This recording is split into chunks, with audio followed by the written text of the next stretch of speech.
Selamat pagi teman-teman sekalian. Berjumpa lagi bersama saya Teguh Wiradikusuma sebagai penulis dari buku Eksplorasi Indonesia melalui Benda Filateli, di mana di buku ini menceritakan mengenai Indonesia melalui benda-benda filateli yang terbit tahun 1948 hingga Agustus 2020 yang lalu. Dan saya juga merupakan salah satu dari 4 juri Indonesia yang telah memiliki akreditasi dari Federasi Filateli Dunia atau FIP. Sekarang kita akan memasuki provinsi ke-31, yaitu Provinsi Maluku. Jadi kita akan melanjutkan. Seluruh channel ini diambil dari buku yang telah saya susun. Provinsi Maluku dinyatakan sebagai salah satu provinsi Republik Indonesia sejak tanggal 19 Agustus 1945 dan kemudian dijadikan sebagai hari jadi Provinsi Maluku. Namun pembentukan dan kedudukan Provinsi Maluku saat itu terpaksa dilakukan di Jakarta sebab segera setelah Jepang menyerah, Belanda atau Nikah langsung memasuki Maluku dan menghidupkan kembali sistem pemerintahan kolonial di Maluku. Provinsi Maluku dibentuk berdasarkan Undang-Undang Darurat Nomor 22 tahun 1957 dan disahkan dengan Undang-Undang Nomor 20 tahun 1958.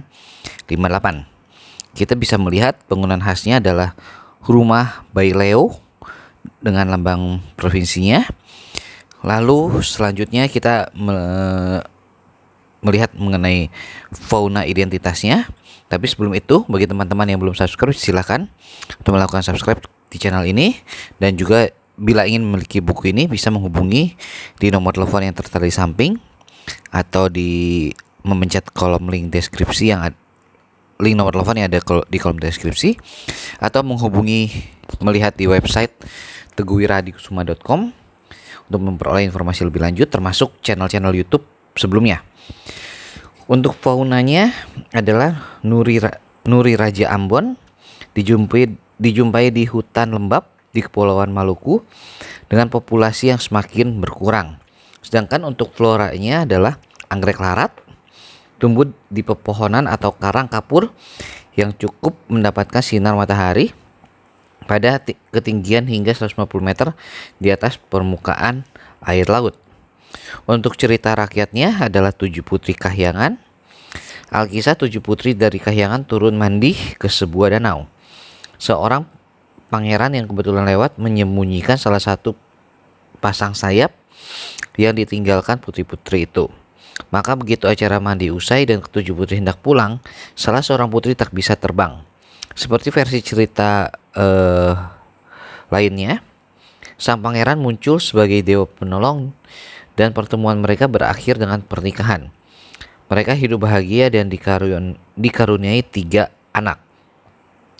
Tapi kebahagiaan itu tidak berlangsung lama karena akhirnya sang putri menemukan sayapnya. Ia pun terbang ke kampung halamannya di Kahyangan. Sang pangeran menyusul dengan menaiki seekor Garuda. Namun istrinya tidak bersedia kembali ke bumi. Sebagai tanda cinta pada suami dan anak-anaknya, ia menghadiahi sang pangeran sebuah mahkota. Mahkota itulah yang hingga kini terdapat di Kedaton atau kediaman Sultan Ternate dan dianggap keramat. Rambut pada mahkota itu konon masih terus tumbuh dan pada waktu-waktu tertentu harus dipotong. Nah, itu mengenai Provinsi Maluku. Besok kita akan melanjutkan mengenai provinsi di Maluku Utara, ya, provinsi ke-32 menurut administratif. Jadi tetap di channel ini, ya, jangan kemana-mana. Tolong channel ini bisa disebarluaskan di media sosial teman-teman sekalian agar channel ini bisa bermanfaat bagi banyak orang. Oke, sampai di sini kita berjumpa lagi besok. Selamat pagi dan selamat beraktivitas.